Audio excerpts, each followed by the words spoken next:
Welcome to Starbound. My name's Chikondi, and I'll be your narrator today. Nearly 500 supporters get early access to our stories, including brand new episodes of Sunspire Academy and Farron and Rimiki. If you'd like to unlock early access and support new episodes and future series, tap Join below to become a Starbound member. Now let's get into today's story. I know you're afraid of death worlds, Ahix, but before you can truly become an ambassador for our kind, you need to learn a terrifying secret about humanity that even the humans themselves are unaware of, said Liax from the captain's chair, his voice mimicking that of a young human. Ahix's grip tightened on his seat until his knuckles ached, the captain's words barely registering through the fog of terror that clouded his mind. The ship shuddered as it broke through Earth's upper atmosphere, and with each tremor, his fear of death worlds grew more paralyzing. He could feel the descent in his bones, the relentless pull toward a planet that was far from being a safe place, and his thoughts scattered like debris in a storm, unable to focus on anything beyond the primal need to flee from this place that shouldn't exist. Being shifters whose external bodies could take any shape or form offered no comfort to Ahix, even though they both currently appeared as male humans. The familiar ability to adapt his form to any situation felt useless here, trapped in this single configuration that the humans would recognize as their own. Every cell in his borrowed human body screamed with wrongness, and the irony wasn't lost on him that despite having the ultimate ability to blend in, he had never felt more exposed or defenseless. Ahix pushed his blond hair away from his face with a trembling hand and turned to Liax, who, despite being decades older, had chosen to appear as a young human just as himself. "How long do we need to stay on Earth?" he asked, his voice cracking slightly as the unfamiliar human vocal cords betrayed his fear. The ship began to glow hot as Earth's atmosphere thickened around them, but Liax showed no trace of worry on his face as he replied, "One day will be enough to show you the terrifying secret that humanity unknowingly guards." The planet grew larger beneath them, its blue and green surface rushing up to meet their vessel. Liax reached forward and touched a screen in front of him, and instantly the ship's exterior shimmered and vanished from sight, now invisible to both the naked eye and human radar. Ahix sighed heavily as the ground approached and asked, "Couldn't you have just told me this secret in space or back at Federation headquarters? Visiting another planet without permission seems hardly suitable to the job of an ambassador." "The secret exists here in this planet, left by the ancients, a warning to species like ours," Liax explained as their ship approached a green area in the middle of a city and stopped abruptly, hovering close to a tree canopy. "It's not something to be spoken casually." Ahix found himself regretting every second since he had requested a promotion from cultural analyst to ambassador, a request that had been approved by Liax, whose current form looked far too young to be his senior. Though such situations were common for their species, the idea of taking orders from someone who appeared to be his peer only added to his mounting anxiety about this entire mission. "Get up," Liax said from his captain's chair. "We're going down to the surface." Ahix followed Liax through the ship's narrow corridors, his copied human legs feeling unsteady beneath him. They entered a circular chamber at the vessel's center, its walls lined with glowing fissures. Without warning, the floor beneath their feet irised open like a dilating eye, revealing the canopy of trees below. Ahix instinctively stepped backward, but Liax remained perfectly still as a gentle, nearly invisible beam of light enveloped them both. "Trust the guidance system," Liax said calmly, and before Ahix could protest, they were descending through the opening. The beam carried them down through branches thick with green leaves, past birds that didn't even register their presence, until their feet touched solid ground on a winding path made of compressed earth and small stones. The first thing that struck Ahix was the overwhelming abundance of life. Every surface seemed to teem with growth, grass sprouting between pathway stones, flowers blooming in carefully tended beds, trees stretching their branches toward a sun that blazed with an intensity that would have been lethal on most civilized worlds. The air itself felt thick and humid, filled with scents he couldn't identify, but that somehow triggered primitive responses in his nervous system. "This is what humans call a park," Liax explained, gesturing around them with the casual air of a tour guide. "They create these spaces within their cities as refuges from their constructed environments." He pointed toward a wider path in the distance where figures moved with leisurely purpose. "See how they walk with those four-legged creatures? Those are called dogs, domesticated predators they keep as companions, and those wheeled contraptions they ride are bicycles." Ahik squinted at the distant humans, watching as they moved along paved trails that wound between clusters of trees. The dogs bounded alongside their human companions, occasionally stopping to investigate scents or chase small birds. The bicycle riders glided past with an effortless grace. Everything looked peaceful, almost pastoral. "What are we doing here?" Ahix finally asked, unable to keep the tremor of anxiety from his voice. The question had been building since they'd left the ship, but the strangeness of this place had momentarily distracted him from his fear. Liax turned to face him fully, his youthful human features serious despite their apparent age. "I want you to do what our species does best," he said. "Blend in with the humans." Ahix felt his stomach clench. "Here? Now?" "Just walk among them. Observe. Try to pass unnoticed. I promise you will learn something interesting." Reluctantly, Ahix nodded and began making his way toward the main path where the humans congregated. Among many other species, he had studied their movement patterns extensively during his cultural analysis training. The way humans swung their arms in opposition to their legs, the slight bounce in their step, the casual way they held their heads. He adjusted his posture and gait, falling into what should have been a perfect mimicry of human locomotion. But something was wrong. The first human he encountered, a middle-aged woman walking a small, fluffy dog, glanced at him and immediately tensed. Her grip tightened on the leash, and she steered her pet to the far side of the path, putting as much distance as possible between them. Ahix tried to offer what he hoped was a friendly human smile, but the woman's discomfort only increased.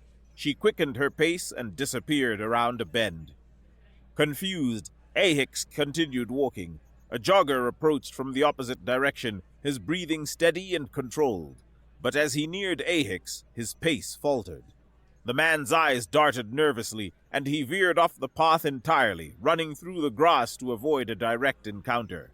He didn't look back. This couldn't be a coincidence. Ahix stopped and carefully reviewed his behavior. His posture was correct, his facial expression neutral and pleasant, his movements perfectly synchronized with human biomechanics. Yet every person he encountered reacted as if something fundamental was wrong with him. A family with 2 young children approached, the parents pushing a stroller while the children skipped ahead. Ahix stood perfectly still, not wanting to frighten them away. But as they drew closer, the father put a protective arm around his wife's shoulders. The mother called sharply to the children, who reluctantly fell back in line. They passed by in tense silence, the parents' eyes never quite meeting his, but their body language screaming wariness. The pattern repeated itself again and again. A cyclist swerved dramatically to avoid him. An elderly man feeding ducks by a small pond gathered up his breadcrumbs and shuffled away the moment Ahix appeared. Ahix's confidence crumbled. Shapeshifting was supposed to be their species' greatest evolutionary advantage. They were masters of adaptation, capable of seamlessly integrating into any civilization they encountered. Yet here, in this peaceful park, he might as well have been wearing a sign that announced his alien nature. Desperate to test a different approach, Ahix found a bench beneath a large oak tree and simply sat down, doing nothing more threatening than existing in the space. If perfect mimicry wasn't working, perhaps stillness would be less alarming.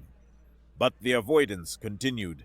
A young couple who had been walking hand in hand stopped short when they noticed him on the bench. After a whispered conversation, they took a completely different path. An elderly woman with a walking cane was heading directly toward his bench, But when she spotted him, she turned so abruptly that she stumbled and had to grab a nearby tree for support.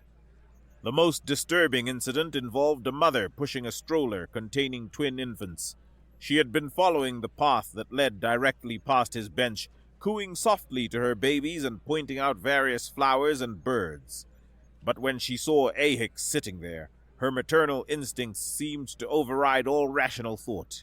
In her haste to reverse direction, she backed the stroller directly into a glass information kiosk. The impact was loud enough to startle nearby birds from their perches, and the babies began crying in unison. The mother didn't even pause to check for damage. She simply maneuvered around the obstacle and fled in the opposite direction. Ahix stared at the cracked glass, his mind reeling. He had done absolutely nothing. He was sitting quietly on a public bench in what was supposed to be a welcoming space, yet his mere presence had caused a woman to react unusually. Fascinating, isn't it? Ahix spun around to find Liax approaching through the trees, his expression one of clinical interest rather than surprise. "What's wrong with me?" Ahix demanded. "Why can they tell?" "They can't tell," Liax replied, settling beside him on the bench. "Not consciously. What you're experiencing is what humans call a gut feeling, an instinctive response that bypasses their rational minds. They don't know why they're uncomfortable around you. They just are." "That's impossible. Our mimicry is perfect." "Is it?" Liax asked mildly. "You've replicated their physical appearance, their movement patterns, even their vocal inflections. But there's something deeper, something you can't imitate because you don't understand what it is." Ahix shook his head stubbornly. "We must be doing something wrong. Our techniques, our observations." "Our scientists first noticed this phenomenon 3 centuries ago," Liax interrupted. "Every shifter who attempts to integrate with human populations experiences the same rejection, regardless of how flawless their physical mimicry. We've tested thousands of approaches, analyzed every aspect of human behavior, and the result is always the same." "Then what?" "This little trait humanity possesses," Liax continued, "this unconscious ability to detect something that shouldn't be detectable, is what made our species dig deeper into their nature. It's what led us to uncover humanity's true, most terrifying secret." Ahix felt a chill that had nothing to do with Earth's atmosphere. "Just tell me what it is." Liax stood and brushed off his human clothing. "We're moving to another location. You'll have to see it for yourself, or you won't believe me. No ambassador ever does. That's why this trip is necessary." "Another location?" Ahix's voice rose with panic. "Where?" "Somewhere the secret becomes impossible to ignore," Liax replied cryptically, already walking back toward the trees where their ship waited, cloaked and invisible. "Somewhere even a stubborn cultural analyst turned ambassador will have to accept the truth." Ahix remained on the bench for a moment longer, watching the humans who continued to give his location a wide berth, despite no longer being able to see him clearly through the foliage. Their instinctive avoidance hadn't diminished even slightly. With growing dread, he rose to follow his captain deeper into humanity's terrifying secret. The journey back to their ship passed in a disorienting blur for Ahix. His mind kept circling back to the park, replaying each encounter with the humans who had instinctively recoiled from his presence. In all his years studying alien civilizations, he had never encountered anything like it. Species might be cautious around strangers, might react to obvious threats or unfamiliar technologies, but this was different. The humans hadn't seen anything wrong with him. They had felt it, somewhere deeper than conscious thought. Their vessel had lifted silently from the tree canopy and shot across Earth's surface at a speed that crossed continents in minutes. Ahix barely registered the transition from day to night, the shifting landscapes that flowed beneath them like a fever dream. His human form felt increasingly uncomfortable, as if the very molecules of his transformed body were rejecting the shape he had forced them into. When they finally descended again, the ship's hull was strangely silent as it settled. Through the viewing port, Ahix could see they had landed in a desolate landscape of rocky outcroppings and sparse vegetation. The sky overhead was a deep black, studded with more stars than he had ever seen from a planetary surface. "We're on the opposite side of the planet now," Liax explained as they prepared to disembark. His voice was filled with an anticipatory edge that made Ahix's borrowed human skin crawl. "The local time here is just past midnight." The guidance beam lowered them onto rough, uneven ground that crunched beneath their feet. Ahix looked around nervously, taking in the alien landscape. Jagged rock formations jutted up from the earth like ancient sentinels, their surfaces weathered smooth by millennia of wind and rain. The air felt thin and cold, bringing with it sense of dry stone and something else, something old and undefinably ominous. Liax pointed toward a dark opening in a nearby cliff face. "There!" Ahix stared at the cave entrance, his fear of Deathworld screaming warnings that his rational mind tried to suppress. The opening gaped like a wound in the rock, its depths invisible beyond the first few meters. Every survival class he had ever learned told him that entering an unexplored cave system on a Deathworld was tantamount to suicide.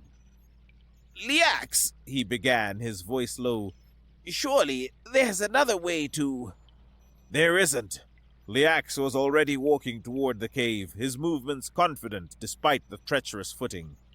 "What you need to see is in there." Ahix followed reluctantly, each step feeling like a betrayal of his own instincts. The cave mouth seemed to grow larger as they approached, revealing smooth walls that showed evidence of deliberate shaping. This wasn't a natural formation. Someone or something had carved passages into the living rock. As they crossed the threshold, darkness swallowed them completely. Ahix's eyes, though adapted for a star much dimmer than Earth's sun, were useless in the absolute blackness. He could hear Liax moving confidently ahead, his footsteps echoing off unseen walls, and forced himself to follow the sound. The minutes that followed felt like hours. They navigated a maze of tunnels that branched and twisted through the rock in patterns that defied logic. Sometimes the passages were so narrow that Ahix had to turn sideways to squeeze through. Fear compressed time into crystalline moments of terror.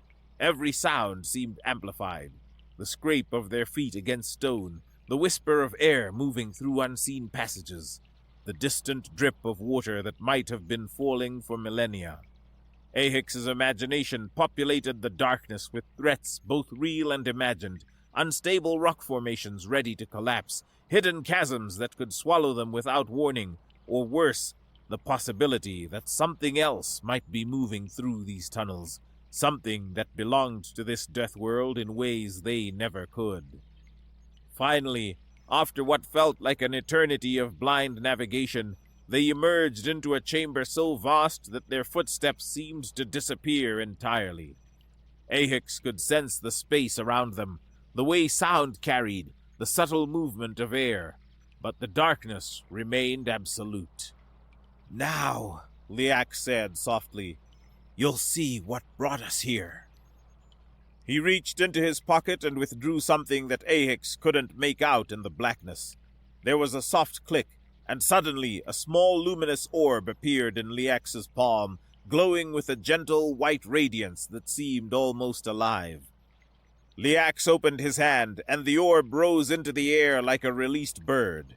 It floated upward and outward, drifting toward the center of the chamber with serene purpose. As it moved, its light began to reveal the scope of the space they had entered. A natural cathedral carved from living rock, its ceiling lost in shadows high above. But it wasn't the size of the chamber that made Ahix gasp. It was the walls. Every surface was covered in markings, paintings, carvings, scripts in different styles, and what had to be dozens of different languages. The orb's light revealed layer upon layer of artwork and text, some obviously ancient beyond measure, others that looked as if they might have been created yesterday. The images ranged from crude stick figures to sophisticated murals that rivaled the greatest works of art Ahix had ever encountered. He moved closer to the nearest wall, his eyes straining to make sense of what he was seeing.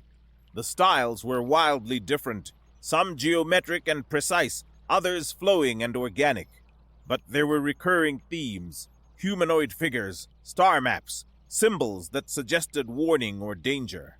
And the languages. He recognized a few from his cultural studies, but most were completely alien to him. "What am I seeing?"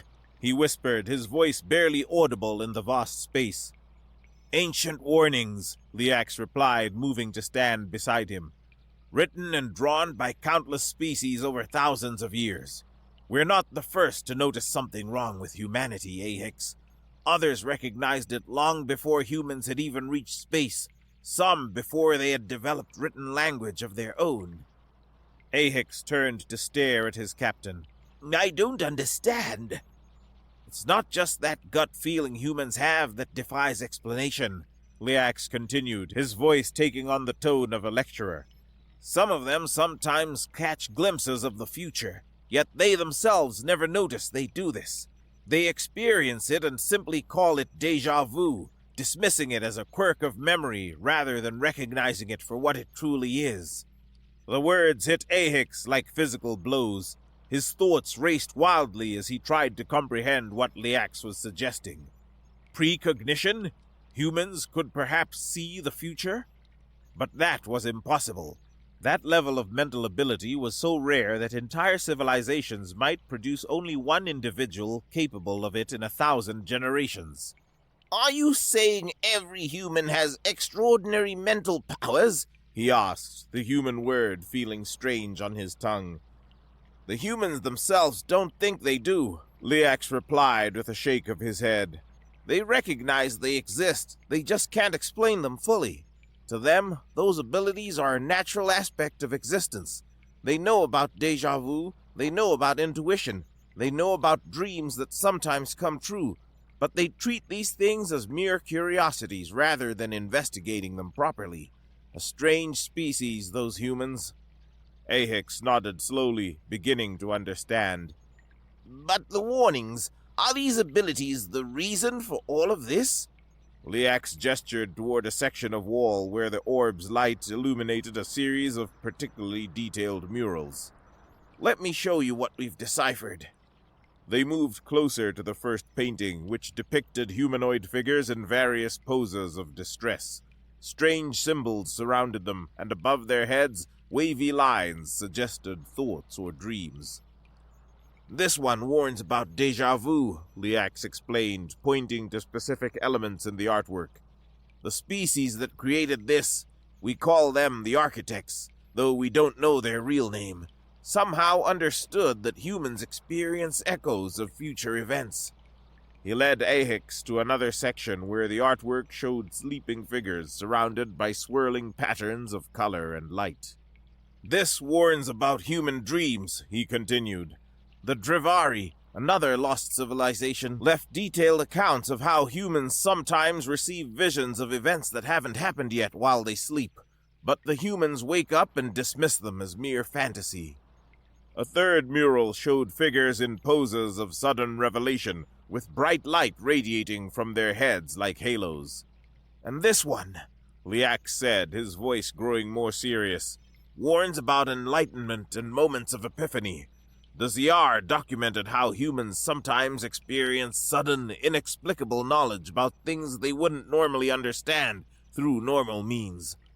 As they moved from section to section, Liax explained how their scientists had spent years deciphering the meanings of these warnings. Countless civilizations had encountered humanity over millions of years, and each had recognized something unsettling about these seemingly primitive beings. But none of the lost species had ever solved the riddle that was humanity. None had been able to trace the source of these strange human abilities that seemed so normal and mundane on the surface, yet lacked any scientific explanation. Emotions churned wildly inside Ahix's head as he processed this information. This was an unsolvable puzzle spanning millions of years, involving dozens of advanced civilizations, and somehow his species had stumbled onto it. The implications were staggering. So you brought me here to show me all these warnings from the ancients without knowing where those mysterious human abilities come from? He complained, frustration bleeding into his voice. Liax laughed, a sound that echoed strangely in the vast chamber. No, he said, his eyes gleaming in the orb's gentle light. Our species was the one that solved the puzzle. We found the source of what those ancient beings feared so much about humanity that they left warnings on this planet for others to find in the future. The implications of that statement hit Ahix like an avalanche. His legs suddenly felt weak, and he had to lean against the carved wall for support. If the shifters had actually solved a mystery that had confounded advanced civilizations for millions of years, if they had discovered the source of humanity's inexplicable abilities, then what they had learned must be truly terrifying. Liax watched his reaction with the patient expression of someone who had been through this revelation himself. After a long moment, he spoke again, his voice soft but carrying absolute conviction. Are you ready to hear the whole truth, Ahix? Not waiting for a reply, Liax reached into another pocket and withdrew a device no larger than his palm. With a gentle tap, it projected a shimmering holographic display that filled the space between them, casting moving lights across the ancient cave walls. The image that materialized was breathtaking, a vast starscape dotted with civilizations that stretched beyond the edge of the galaxy. Unlike those elder civilizations who simply fled after encountering humanity's strange abilities, Liax began, our scientists stayed on Earth for decades, determined to solve the puzzle completely. While others left warnings and departed, we searched for evidence of what had created these mysterious human traits.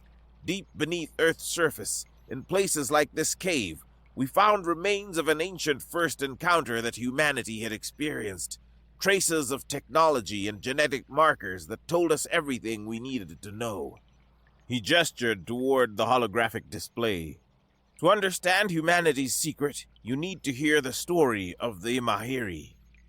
The hologram shifted, focusing on a single star system, where graceful ships moved between planets with the fluid elegance that only a true pacifist could have. The Imahiri were one of the first species to reach the stars, Liax continued. They were peaceful explorers who traveled the galaxy seeking friendship, not conquest. Their advanced civilization was used for improving all life throughout the cosmos. They seeded barren worlds with atmosphere, taught primitive civilizations the secrets of agriculture and medicine, and served as mediators in conflicts within worlds. The hologram showed Imahiri vessels arriving at various worlds, their crews emerging to offer gifts and knowledge to species that ranged from barely sentient to highly advanced. In each scene, the aliens encountered welcomed them with genuine gratitude and joy. Their naive trust, however, proved to be their doom, Liax said, his tone darkening. The display shifted to show 3 massive fleets converging on Imahiri space. The ships were angular and predatory, bristling with weapons that dwarfed anything the peaceful explorers possessed. Yet, instead of attacking, these newcomers approached under flags of peace. They encountered a trio of powerful, predatory civilizations, their names lost to history. These elder races had been watching the Imahiri for centuries, studying their weaknesses and planning their exploitation. How could they not see what was coming? Ahix interrupted, unable to keep the question inside. Because they couldn't conceive of beings who would feign friendship for centuries just to destroy them, Liax replied sadly. The Imahiri had never encountered true malice before. They assumed all intelligent life shared their values of cooperation and mutual benefit. The hologram showed the passage of time, decades, then centuries, as the 3 predatory species gradually integrated themselves into Imahiri society. They posed as allies, trading partners, even friends. But slowly, systematically, they began to exploit the Imahiri's trusting nature. For 3 centuries, these elder races feigned friendship while plundering Imahiri knowledge and weakening their civilization, Liax explained. They learned the secrets of Imahiri technology, copied their most advanced discoveries, and gradually made the peaceful species dependent on them for resources and protection. The holographic display showed Imahiri worlds growing dimmer over time, their populations declining as their so-called allies found ever more creative ways to drain their strength. What had once been a thriving galactic civilization was slowly being reduced to a shadow of its former glory. When the Imahiri population was facing severe decline and their leaders made a final plea for mercy, Liax continued, their tormentors laughed. The hologram showed that terrible moment, Imahiri delegates kneeling before the assembled representatives of the three predatory species, begging for their people's survival. The response was cruel laughter that echoed across the display. With all hope lost, the remaining Imahiri fled in a massive evacuation fleet. The scene shifted to show thousands of ships lifting off from dying worlds, carrying the lost survivors of a once great civilization. But their exodus was not unnoticed. A relentless hunt across the galaxy ensued, Liax said grimly. The predators couldn't risk letting their victims escape to warn other species about their methods. They pursued the Imahiri fleet for years, destroying ship after ship, until only a handful remained. The chase played out in the hologram like a tragic epic. Massive predator fleets pursuing the dwindling Imahiri survivors across star systems, each encounter resulting in more losses for the fleeing refugees. The hunt ended when the last Imahiri ark was finally cornered in a primitive, uncharted star system. The display zoomed in on a small yellow star with several orbiting planets. The pursuing fleets had the lone Imahiri vessel completely surrounded, their weapons trained on the defenseless ark. As a final act of deception, the ark staged a catastrophic crash on the system's third planet, Earth, using its advanced technology to fake its destruction and hide its dying survivors. Ahix watched in fascination as the Imahiri ship plunged toward the blue-green world below, its systems deliberately overloading to create the appearance of total destruction. But the Imahiri weren't dead? Ahix asked. Not yet, Liax confirmed. A few hundred survivors managed to reach Earth's surface in escape pods hidden within the fake debris. They were dying. Their bodies couldn't adapt to Earth's environment, and the stress of their long flight had pushed them beyond their natural limits. The hologram showed the crash site, a primitive landscape where early humans, barely beyond the hunter-gatherer stage, cautiously approached the smoking remains of something they couldn't possibly understand. On this world, they met early humans, Liax continued. Instead of hostility or fear, these primitive beings showed the dying aliens compassion. The display revealed scenes that made Ahix's borrowed human heart ache. Primitive humans, their own existence precarious and food scarce, sharing what little they had with creatures that must have seemed like gods or demons to their limited understanding. They tended to the wounded Imahiri, built shelters for them, and sat with them during their final days without asking for anything in return. The humans couldn't understand the Imahiri's language or technology, Liax explained, but they recognized suffering when they saw it. In humanity, the Imahiri finally found the friendship among the stars they had sought their entire existence. What happened next? Ahix whispered, though he suspected he already knew. In their last days, the Imahiri gave humanity a final, double-edged gift. The hologram showed Imahiri scientists working frantically with the lost of their technology, their crystalline forms growing dimmer as death approached. They gathered samples of human genetic material, studying the primitive DNA with instruments that seemed to bend reality itself. They gifted human consciousness with what they themselves lacked, Liax said solemnly, embedding a deep paranoia toward powerful outsiders, a heightened creativity for survival, and a latent intuition to sense danger that others couldn't detect. These traits lay hidden within every human, And they even create words to justify what they deem normal but is extraordinary. Gut feeling, déjà vu, epiphany. The display showed the genetic modifications taking place at a molecular level, alien technology rewriting the very essence of what humans would become. The changes were subtle but profound, hidden so deeply in the genetic code that they would be nearly impossible to detect without knowing exactly what to look for. But that wasn't all, Liax continued. The Imahiri also passed on warnings about cosmic threats, stories that would be remembered as myths and legends, but would carry essential truths about the dangers that existed among the stars. The hologram showed the final days, dying Imahiri sharing their knowledge with human shamans and storytellers, passing on warnings about beings who would come from the sky with false promises of friendship. The humans listened with the reverence they reserved for visits from the spirit world, committing every word to the oral traditions that would survive for millennia. After passing on their warnings, the last Imahiri died, Liax concluded. Their bodies dissolved into the earth itself, leaving no trace of their technology or their presence. Their story faded into myth, but their legacy remained, and perhaps more secrets still lay dormant deep in human DNA, turning humanity into the unwilling inheritors of their defiant final curse. The holographic display faded, leaving them once again in the vast chamber with just the gentle glow of the floating orb as a light source. Ahix stood in stunned silence, his mind struggling to process the magnitude of what he had just learned. The implications were staggering. Humanity wasn't just another primitive species stumbling toward the stars.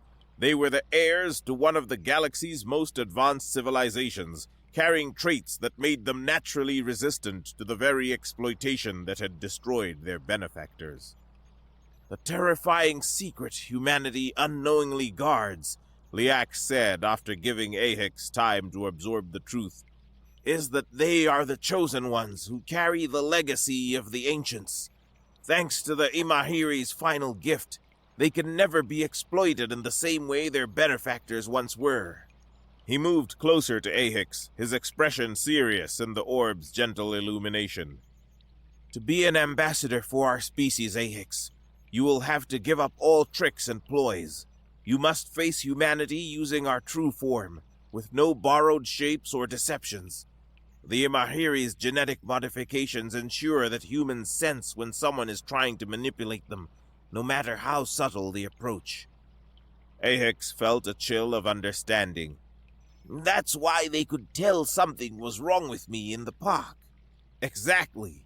Their instincts were warning them that you were not what you appeared to be, even though they had no conscious way of knowing that. Liax's voice carried a note of warning. Humans may not look like much, Ahix, but we can never think of pushing them too far. We have no idea what other secrets lie dormant in their DNA, or what might be awakened in a time of true crisis. The ancient cave suddenly felt smaller, more oppressive. Ahix realized that every species that had left warnings on these walls had learned the same terrible truth, that humanity was not the helpless primitive species they appeared to be, but something far more dangerous. They were the living weapons of a civilization that had been pushed beyond endurance, designed to resist exactly the kind of exploitation that had destroyed their creators. So our role as ambassadors, Ahix said slowly, working through the implications, is not to negotiate with the lesser species, but to ensure that we never trigger whatever defenses the Imahiri built into them. Now you understand, Liax replied with grim satisfaction, the true purpose of this visit to Earth. As they stood surrounded by millions of years of warnings from civilizations that had never fully solved this puzzle, Ahix finally comprehended the weight of the responsibility he was accepting. Humanity's secret was not just their mysterious abilities. It was that they were the inheritors of a cosmic tragedy, shaped by the dying wish of a species that had learned the hard way that not all intelligence in the universe was benevolent. The floating orb began to dim, as if sensing that its revelations were complete. In the growing darkness, Ahix could feel the weight of ancient eyes watching from the cave walls, the witnesses to humanity's true nature, and the warnings they had left for any species wise enough to heed them. He was no longer afraid of death worlds. He was afraid of what humanity might become if they ever remembered what they truly were.